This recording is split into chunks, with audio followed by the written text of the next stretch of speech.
There are many approaches to managing state or data in web applications. Redux has become a very popular option, but in my opinion, using Redux requires too much code. In this screencast, I'll walk through an application that uses Redux in the most common way, and then show how it can be simplified. The sample application creates greeting card content. It is a single-page web app created with Create React App. The user can select an occasion, enter a person's name, enter a message, shout the message, which makes it all uppercase, and display the card content. A version of this application that uses the standard Redux approach can be found at the URL on the screen. Let's run through it. For name, I'll enter Tammy. For message, I'll enter have some chocolate cake. And then I'm going to press the shout button, which makes that message all uppercase. Then press the show card button, which will show me that card content. Then I can click the back button to go back and enter different content and generate a different card. Looking at the bottom of the browser, you see that I have the Redux DevTools opened. And this gives me a log of all of the actions that have been dispatched so far. And so if I click the last one, I see that what has happened is that I have changed the value of show in the state from card to form. And I can click the action tab on the right and see exactly what was in that action object, the type of it and the payload. And then I can click the state tab and see exactly what's in my state right now. But even better for debugging purposes is that I can replay all the actions that have been dispatched so far.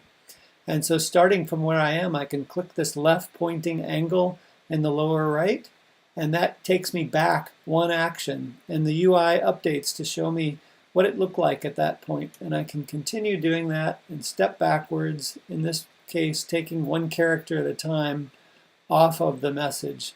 So that's a really great debugging tool. Let's review the implementation of this app. First, let's look at the file index.js. This file was generated by Create React App and modified. It configures the use of Redux DevTools on lines 10 and 11. It defines the initial state on lines 13 through 18. It creates the Redux store on line 20, associating it with the reducer function, which we will see next. This file renders the app component on line 24 wrapped in a provider element, which enables use of the Redux React package. Redux React makes it easy for components to gain access to parts of the state and dispatch actions to change it. Next, let's look at reducer.js. It defines action type constants on lines 2 through 6. It defines action creator functions on lines 10 through 32. These functions create and return action objects with a specific type and payload. It defines a reducer function on lines 34 through 50. That takes the current state and an action object. It contains a switch statement that switches on action type. Each case returns a new state object without modifying the current state. Note how in all of these cases the object spread operator is used to create a new state object that only differs from the current state by a single property value. While only differing by one property value is not always the case, it is very common. In typical applications, I'd say 90% of the reducer switch cases do this. Next, let's look at app.js. This was generated by Create React App and modified. It defines the app component on lines 7 through 20. It utilizes the Redux React package to export a connected component on line 27 that uses map state to props to obtain the show property from the state and make it available to the app component as a prop. It determines whether to render the form or the card component based on the show prop on line 10. This is a very simple alternative to a more full-featured routing solution like React Router, but it is sufficient for many applications. This component always renders a header followed by a form or card component. Next, let's look at form.js. This imports action creator functions from reducer.js on lines 3 through 9. It utilizes the Redux React package to export a connected component on line 78. And that uses map state to props on lines 73 to 76 to obtain the message, name, and occasion properties from state and makes them available to the form component as props. It uses map dispatch to props on lines 55 to 71 to define functions that dispatch actions returned by action creator functions and makes these functions available to the form component as props. The render method on lines 13 through 50 renders a select component for selecting an occasion, an input element for entering a person's name, a text area for entering a message, a button for shouting the message, and finally a button for switching to rendering the card component instead of this component. Finally, let's look at card.js. This imports the setShowActionCreator function from Reducer.js on line 3. It utilizes the Redux React package to export a connected component on line 54 that uses map state to props on lines 49 to 52 to obtain the message, name, and occasion properties from the state and makes them available to the card component as props. It uses map dispatch to props on lines 43 to 47 to define the showForm function that dispatches a show action returned by the setShowActionCreator function and makes this function available to the card component as a prop. The render method on lines 19 through 38 renders an image for the selected occasion, the greeting, the message, and a button for switching to rendering the form component instead of this component. While this application is not complicated, there are lots of pieces used in order to manage state with Redux. Think about the steps required to support a new action. For each new action, we must add a new action type constant, write an action creator function that creates an action object of a specific type and has the appropriate payload, where the payload is just the data needed to update the state. Modify the switch statement in a reducer function to handle the new action type by building a new state that incorporates the action payload. Write an event handling function in each component that will dispatch the action. Register the event handling function so it will be invoked at the appropriate time. For example, this might happen when a user presses a button or changes an input. And finally, possibly add new properties to the object that defines the initial state for the application. That's a lot of steps. Now that we've seen the typical way in which Redux is used, let's see what we can do to simplify things.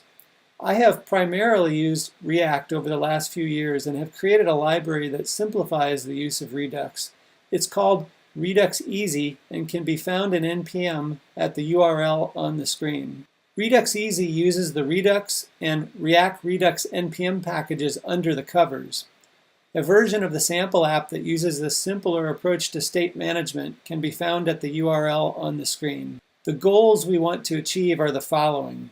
It should be easy to specify the state properties used by each component, whose changes should cause a component to re-render. Components should get state property values as props in a simple manner. It should be easy to replace the current state with new state. It should be easy to retrieve the current state. It should be easy to write and register functions that derive a new state by applying changes to the current state, and such functions should be usable by multiple components. It should be easy to use Redux DevTools in a browser to view the current and past states, see a log of all requested state changes and the diffs they caused, replay state changes backward and forward, and see the resulting UI changes. This is known as time travel debugging. Finally, state should survive browser refreshes, and the UI should re-render correctly. All of these goals are achieved by Redux Easy. Let's review a version of the sample app that has the same functionality, but uses Redux Easy to reduce the amount of code required. First, let's look at index.js. Like the previous version, this file was generated by Create React App and modified and defines the initial state. However, the remaining code is all replaced by a single call on line 19 to the Redux setup function provided by Redux Easy. This takes care of configuring the use of Redux DevTools, creating the Redux store, associating it with the reducer function that it supplies, and rendering a specific component, app in this case, inside a provider element to enable the use of the Redux React package. This is much simpler. Next, let's look at reducer.js. This version of the app does not need to define action type constants or action creator functions, and it doesn't define a reducer function with a switch statement. Instead, it relies on a provided reducer function.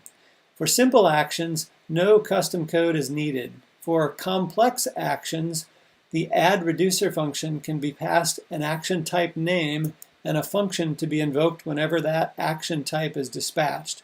This function will be passed the current state and an optional payload. It returns the new state without modifying the current state. As the comment at the bottom explains, the call to add reducer on lines 3 to 6 is not really needed in this case because the dispatch transform function described later can be used instead. Next, let's look at app.js. Like the previous version, this file was generated by create React app and modified. It defines the app component on lines 7 through 20. The render method is identical. The way it gets the show property is different. The watch function called on line 22 is provided by Redux Easy. It takes a component and a map from property names to state paths. It returns a connected component for the component passed to it, app in this case. Property names that match the state path can be specified as an empty string. An example where this wouldn't be the case is if a property named zip was to be obtained from the state path user.address.zipcode. In that case, the map would be what you see on the screen. Next, let's look at form.js. This file differs substantially from the previous version. It utilizes components provided by Redux Easy to simplify associating form elements with their current value, event handling, and action dispatching. The provided components used here are select, input, and text area. Other components that are provided but not required in this app are radio buttons and checkboxes. Additional UI components for selecting colors and a favorite flavor have been added to this version of the sample app just to demonstrate these components. See lines 19 to 28, which define the checkboxes and radio buttons. Also see lines 53 to 58, where those are rendered. The radio buttons component takes a state path and an array of objects that specify the text and value for each radio button. The initially selected radio button is the one whose value matches the initial state value for the specified path. When the user selects a different radio button, the value at its state path is changed to the value of that radio button. The checkboxes component takes an array of objects that specify the text and state path for each checkbox. Checkboxes are initially selected if their state path is initially set to true. When the user checks or unchecks a checkbox, the value at its state path is changed to true or false. The provided components handle state interaction, so the form component does not need to be a connected component.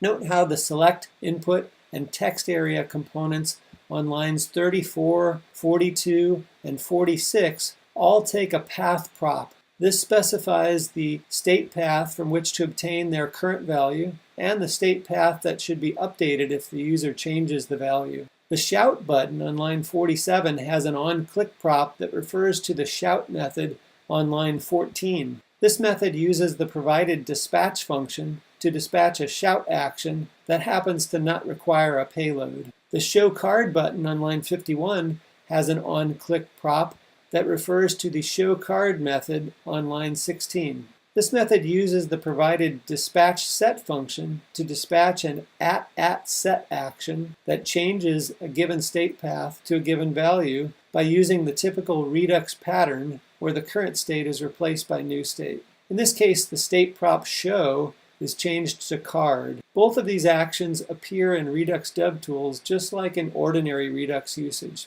Finally, let's look at card.js.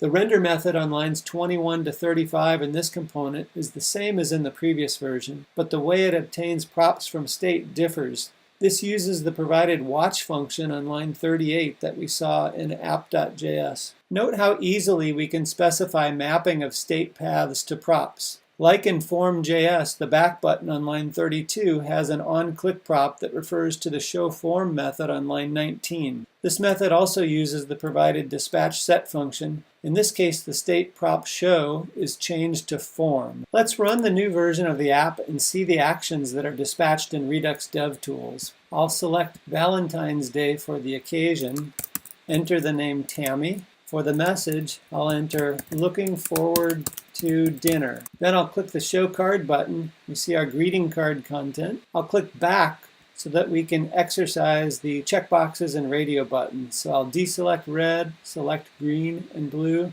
and then change the flavor from vanilla to strawberry. Let's take a look at what appears in the Redux DevTools after exercising this version of the application. I see on the left all of the actions that have been dispatched, and the last one was @set followed by a space and the state path that was being set. And I can see over on the right that the diff that caused was to change favorite flavor from van to straw, abbreviations for those flavors. And I can click on the Action tab and see the actual action object that was dispatched, and you see that the payload contains the path in the state that I want to change, and then the value that I need to change it to. And then if I look at the state, I can see that sure enough, the favorite flavor has changed to straw, and I see all of the rest of my state. And just like before, I can use time travel debugging at the bottom here, and I can click on that left pointing angle and keep clicking that and go backwards through the state of my UI. And I can scroll back and click on a particular action and then see, well, what was that action and what difference did it cause to my state? In the sample app, we saw usage of dispatch and dispatch set functions provided by Redux Easy. There are more dispatch functions. Dispatch delete dispatches an @delete action that deletes the state at a given path. For example, we could call dispatch delete and pass it the path user.lastname. Dispatch transform dispatches an @transform action that transforms the value of the state at a path. It takes a path and a function. The function is passed the current value at that path and returns the new value. For example, we could call dispatch transform and pass it the path game.score and then a function that takes the current score and adds 1 to it. Dispatch push dispatches an @push action that appends elements to an array. It takes a path to an array and any number of values to be appended. For example, we could call dispatch push, pass it the path paint.colors, and then the values red, green, and blue, and they would be appended to whatever is currently in that array. Dispatch filter dispatches an @filter action that filters elements in an array. It is useful for deleting elements. It takes a path to an array and a function. The function is passed to each element in the array and should return true for elements to be retained and false for elements to be deleted. For example, we could call dispatch filter, pass it the path paint.colors, and a function that takes the current color and returns true if the color is not green to remove the color green from that array. Finally, dispatch map dispatches an @map action that modifies the elements in an array. It takes a path to an array and a function. The function is passed each array element and should return the new array element value. For example, we could call dispatch map, pass it the path game.scores, and then a function that takes a score and returns that score multiplied by 2 to double all the scores in an array. In summary, I really love how using Redux Easy reduces the amount of code that must be written to use Redux without losing its primary benefits. For me, this even feels a bit easier than using React's context API. I've successfully used this on 4 projects and am convinced that it's the best way to manage web app state. A potential downside of this approach is that hard-coded state paths will be scattered through the code. If the shape of the state tree changes, all those paths will need to be revisited and possibly modified. However, I think this is a small price to pay for the simplifications that Redux Easy provides, and the shape of the state tree for an application typically doesn't change very often. For more detail, see my May 2018 article at the URL on the screen. Feel free to share your thoughts on this approach. You can email me at r.mark.volkman@gmail.com, or leave comments as issues in the GitHub repo for Redux Easy. Thanks for watching.